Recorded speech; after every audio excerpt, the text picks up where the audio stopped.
I'm Bo. I'm Peggy. And this is our tiny house. We are in Hermosa Orchards Village in Durango, Colorado.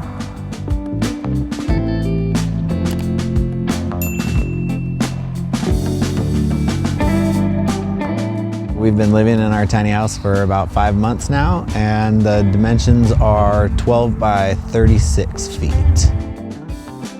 So here at Hermosa Orchards Village, we pay $900 a month for the lot, and that includes trash, water, a beautiful apple orchard, sauna, pond, and some pretty epic views. $1 million views. $1 million views. Mountain biking, hiking, camping, everything is just right outside the door, so it's pretty epic. One of the more unique features about our home is that we have a fenced-in yard and a shed in the back, which allows for a little bit of privacy as well as storage, which is really important when you're living tiny. So that's pretty much it for the outside. If you want to follow us, come on, check out the inside.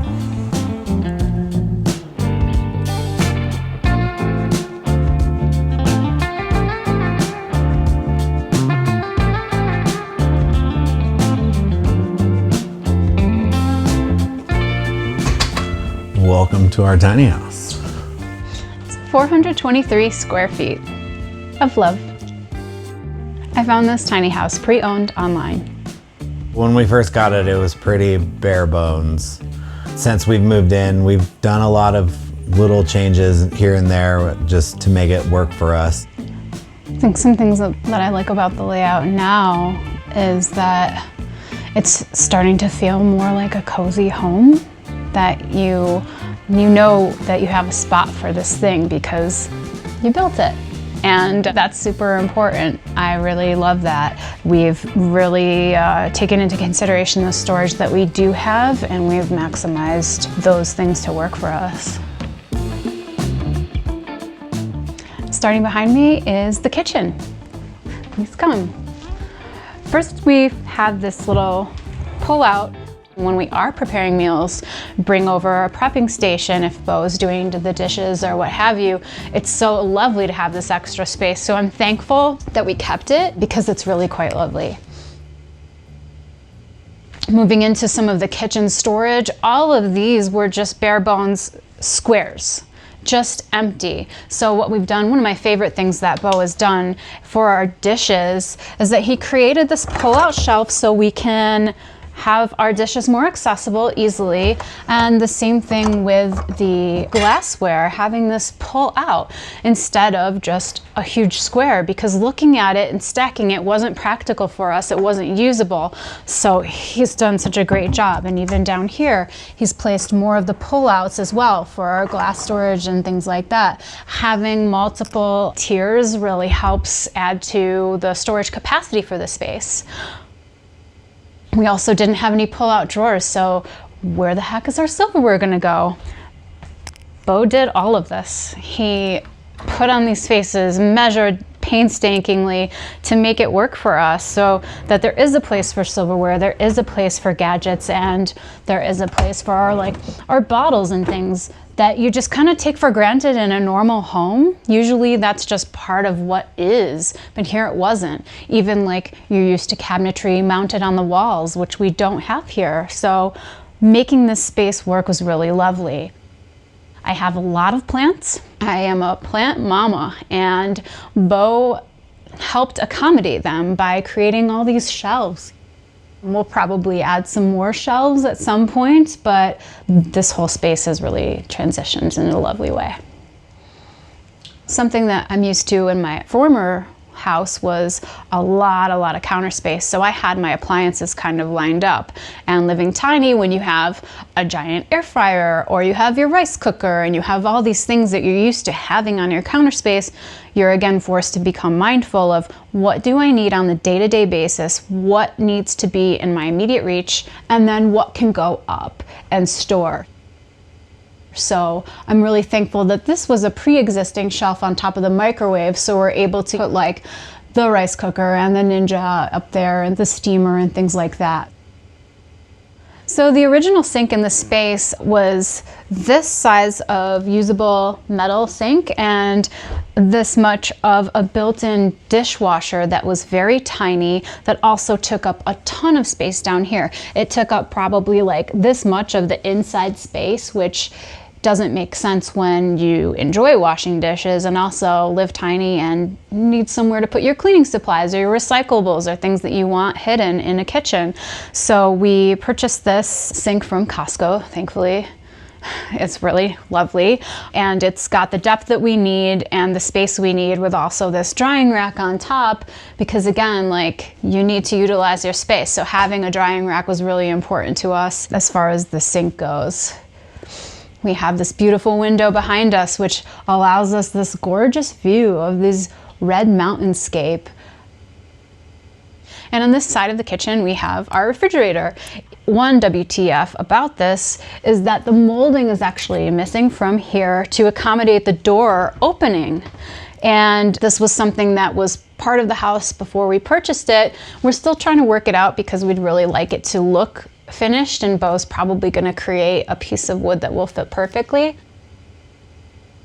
I really love the kitchen space, as in a lot of homes the kitchen is the heart of the house. It's where you hang out the most, and having this nice counter space to accommodate both our bodies and even that pull-out butcher block is really nice, so we can be in here without being on top of each other.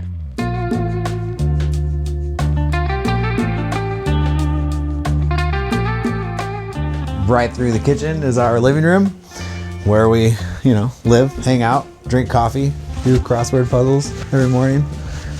We wanted a couch that we can both take naps on, so we filled the space as much as we could with this beautiful couch. It's really nice as we have these glass doors that we can kind of separate our space. And Peggy's up in her office working, and I'm down on my computer. It's kind of nice to have a little bit of a separation. It's a very cozy, nice, comfortable space.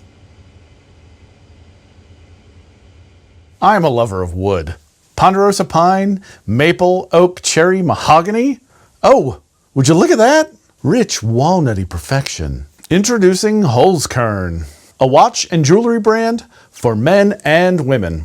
Each of their products is unique and made from sustainably sourced natural materials. They don't just look mesmerizing and awesome. Everything is made in small quantities, which ensures each and every item meets a high standard of quality that will last you a very long time. Looking for a perfect gift for your loved ones? Look no further than Holzkern. I'm excited to find a very special handcrafted piece of nature that's wearable art. There's nothing like creating a warm and fuzzy feeling for someone you love. All orders placed by December 19th are guaranteed to arrive by Christmas Day. Save 15% off your Holzkern purchase with our code TINYHOUSE. Use our link or scan the QR code on the screen. And of course, through the living room is our sliding doors that lead to our deck and our back patio, backyard. Super nice. My previous tiny home, of course, there was one door in, one door out, and it's kind of nice to have multiple doors. This just leads out to the backyard, straight shot to the shed, so I can go build some stuff and grab some bikes or whatever out of the storage. And over here, we have our TV, and I built these shelves right here, which was a fun little project. For this wall, I would like something that's either just stationary shelves, kind of an extension of these guys, or we've been talking about getting one of those tables that kind of sits really close to the wall and then slides out to where we can almost have like a little dinner party or whatever in here. And then we walk across the house. On the other end is the bathroom. In here, is one of the huge draws to the house was, of course, the little Japanese soaking tub, our swimming pool. We do like to soak. It took us a minute to really figure it out because when we moved in, the water pressure was almost nothing. Would have been able to turn it on in the morning, gone to work, come home, and turned it off, and it would have been full by then. That's how bad the water pressure was. Which was luckily just an easy fix. Whoever plumbed this house didn't know what they were doing, and they put the wrong little adapter on the house. And now we have enough pressure to take baths, which is really nice. Besides adding some artwork and plants, we do have a new sink that we are going to replace this one with. The shower head and everything, we had to kind of put the little extender, otherwise you're literally just standing there staring at the shower head getting just drilled in the face. And then I think we're gonna also try to figure out how to make the shower to where it's a full square, just so there's a little more room in there, which is funny because my last tiny house, the shower was smaller and it seemed like there was more room in it just because it was a square. So kind of extend this out a little somehow, I don't know. And then we added our fancy Japanese little toilet seat, which was really nice. We stayed at an Airbnb and they had all Japanese toilets in it, and it was something that we got a little too used to. It's got warm water, heated seat, it's got a dryer on it. It's the most luxury part of our morning. This door is really nice, of course. It's just a space saver. Just added some hooks to the door. I'm gonna cut out the drywall and create little cubbies. I'm gonna kind of cut out and just create storage for little things that necessarily don't fit under the sink. More and more storage that can also be hidden when the door's open, which is really nice. The size of this bathroom is, I think, the size of my kitchen and almost living area in my last tiny house. So it's really nice to where actually, you know, we could both brush our teeth at the same time, or, you know, if someone's in the bathroom, it's not a complete no-go area because there's no room. So it's really nice.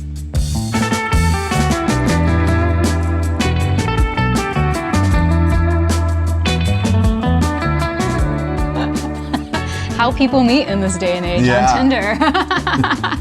We met on Tinder. Actually, we were both in Salt Lake City.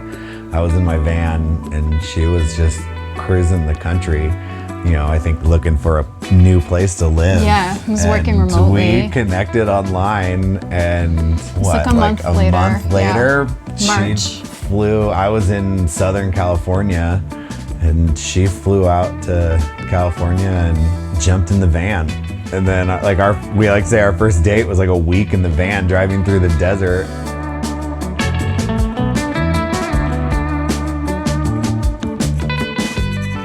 I guess I'm from all over California and kind of traveled around, ended up in Durango, and I'm the front of the house manager at a local brewery called Anarchy Brewery. I pretty much moved here to ride mountain bikes. I am from New York and I moved out west about 4 years ago to Denver and have been in the Durango area for the past 3 months. I own my own business. I do consulting, coaching, spiritual cleansing work, and hypnosis. It's called Stay True Wellness. I also do graphic design and social media. I love snowboarding. It's my main passion in life. Moving out to Colorado has been amazing for that. My commute used to be 6 hours from New York to Vermont, and then went to 45 minutes from Denver to Loveland, and now it'll be like 20 minutes. So I'm so looking forward to being spoiled in that way.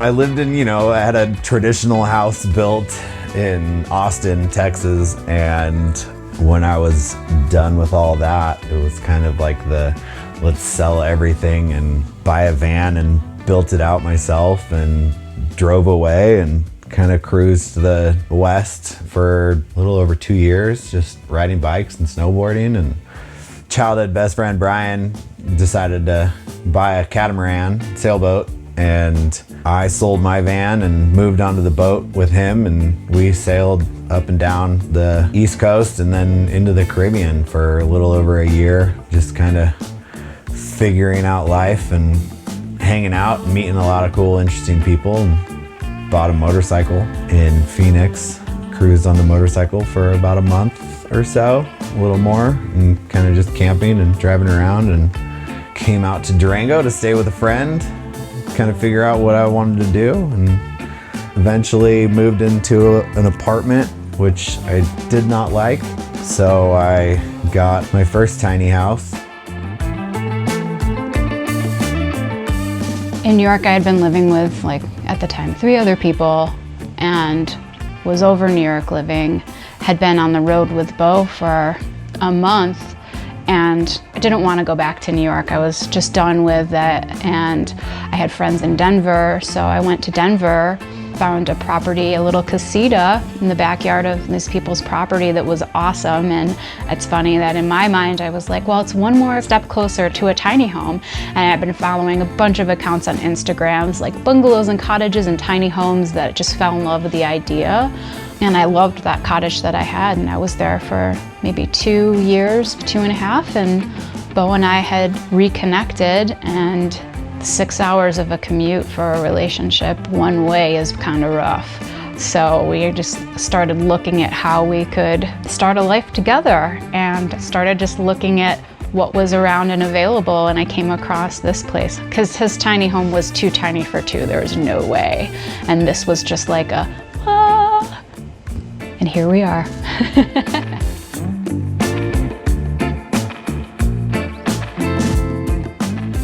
Now we're in the center of the house, and we're going to go upstairs.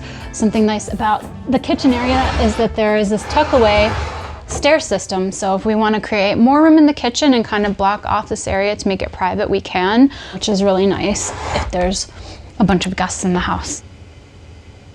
And up this side, we have my office area. On the way to my office area, we are greeted by Philip. He was a gift from my father when I was managing a speakeasy in New York City. And here's my office area, which I can almost stand up in fully. I'm 5 feet tall, so it's 4 something, but it's perfect for me to come over here and sit and work on my hypnosis scripts, or meet with clients, or also create content for social media. I love coming up here and listening to records too. I'm so thankful that this piece of furniture kind of fit here in the way it did. And also I have like some record storage as well, and plants in the window, which gets the most sun. So I'm really thankful for this creative, cozy space. The floor can be accommodated for even a yoga mat or a small fold-up mattress for a friend who may want to stay. The privacy that I do have, although it is open and there is no wall, it's still really nice to just have this little nook that I can zone out, put headphones in, and listen to records or what have you. And that's it for my office loft space. Now we'll make our way to our bedroom loft on the other side. And here at the entrance to the bedroom, we have Miguel. And back here is our bedroom. Something that I love about the bedroom area is that I'm able to stand up completely still. And then even when you move up the platform, I've still got quite a lot of headspace. And even for Bo, although he's taller than me, he's able to stand pretty comfortably in this area. I've noticed with a lot of tiny homes that a crouching thing happens when you're entering the bed space, and to be free from that is so lovely, because my back wouldn't really appreciate it. Despite how much yoga I may or may not do, being able to stand upright is more favorable for sure. We have in this space a queen size bed, also has drawer storage underneath, because again, like, we can't say enough that storage is key in tiny homes. So we each have our own sides of storage. The lighting and the windows in here are really wonderful. I love to bird watch, so we're able to look into the backyard and look at our bird feeders in the mornings, which is really great. On this side of the bedroom, we have the same shelving that we saw on the other office side, although this has a bit more depth. It's still not very practical for usage. So Bo is going to gut it, and we're going to put in some drawers, which will be really lovely, so we can have access to clothing items that may be seasonal, but we still need access to. So I'm really looking forward to that home project happening. Overall, I love this bedroom so much. I love the spaciousness that there is. In such a small space, it feels really open.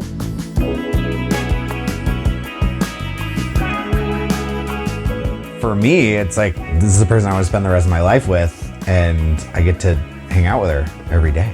And that is freaking awesome. I'd say that getting jars open is a lot easier. She's gotten stronger. She's working out. She's opening all my jars. It's super helpful that if there's something that is lacking in the home that would serve functional, I was like, I can build that for you. And it's so lovely that the way that he expresses his love by creating things that help make my life easier, but also are beneficial to you too when you do them. Yeah, I get to make things.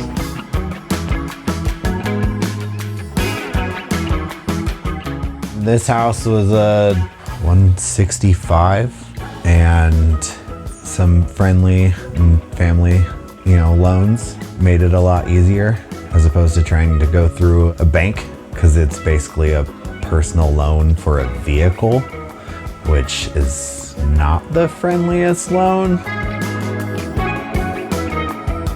We love living at Hermosa Orchards. I mean, the owners, Chris and Michelle and Larry, are phenomenal humans. Such a nice property too. There's adequate space between the homes, but also like you have the neighborhood kind of vibe of living here. The grounds covered in apple trees. It's so wonderful to have that accessibility to fresh fruit if you want, if you're into apples. Well, I lived in Island Cove, a little more in town, Durango, and I'm in a much smaller, tiny house, which I loved, and it was perfect for me.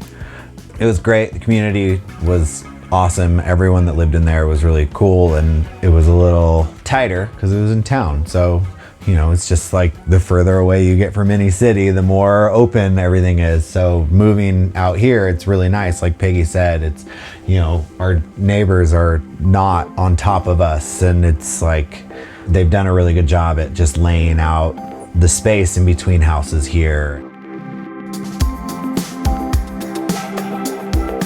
One of the largest benefits to choosing to live tiny for me is that it forces you to become mindful with your purchases and the decisions you make and what you bring into the home. We don't have that guest bedroom closet that we get to shove all of our seasonal stuff in. We have our shed, but it's like, that's mostly gear. I am a sentimental person. I'm an art collector. I like things, and for the first time had all my belongings in one state of Colorado. And throughout my life, I'm used to having a storage unit, especially living in New York. It's just something that you always have. You live in a bedroom, you've got your stuff in a storage unit. So selling things and downsizing has been a work in progress for me, but I love that I am able to kind of curate things in a way that's very thoughtful. When you have a minimal amount of space, it really forces you to assess what's important and kind of Marie Kondo things like, how much joy does this bring me? Do I need this? Like, a tangible thing is lovely. It doesn't replace a memory. It always lives inside our mind and our hearts. However, the physical thing is just the reminder. So to be able to shed that, it's been a really nice personal growth process as well.